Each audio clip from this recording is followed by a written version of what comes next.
ត់ល្បីឈ្មោះជ្រោះភ្នំព្រឹកព្រៃ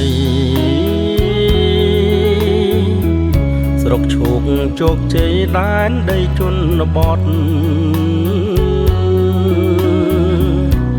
ក្រាំងស្បើ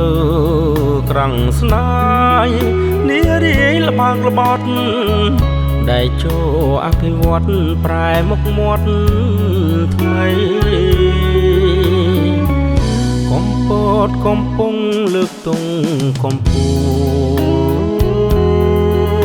លឈូកបឹងនិមលបាននាវនីសាយ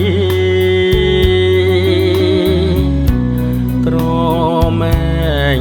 សัตว์ពងបេះដូងមានជ័យឃុំត្រពាំងបីតកែនដែនស្នាស្រុកឈូកមនោរមមានឃុំ15ស្រែស្រូវដំណាំកសិករហោហាទីរំមនីឋានមានបាំងចាំស្នេហ៍ដូនយោយស្រស់ប្រែសង្គមកិច្ចល្អអេកូទេសចរវប្បធម៌មូលដ្ឋានអភិរក្សបរិស្ថានចីរភាពបន្តសង្មុតធម្មជាតិស្រស់ស្អាតបវរជាត្បូងលំអទំពនិរដី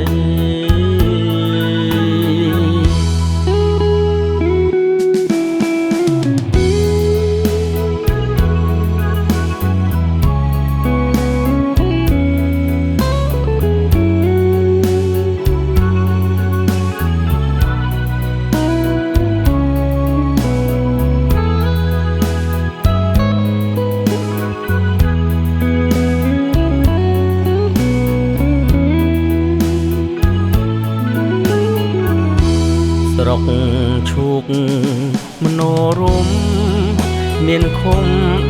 15ស្រែស្រូវដំណាំកសិករហោហា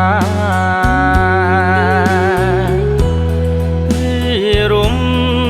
មនីឋានមានបាំងចាំស្នេហ៍ដូនយោយស្រស់ប្រែសង្គមកិច្ចល្អអេកូទេសចរវប្បធម៌មូលដ្ឋានអភិរក្សបរិស្ថានចីរភាពបន្តសង្មុតធម្មជាតិស្រស់ស្អាតបវរជាត្បូងលំអទំពនិរដី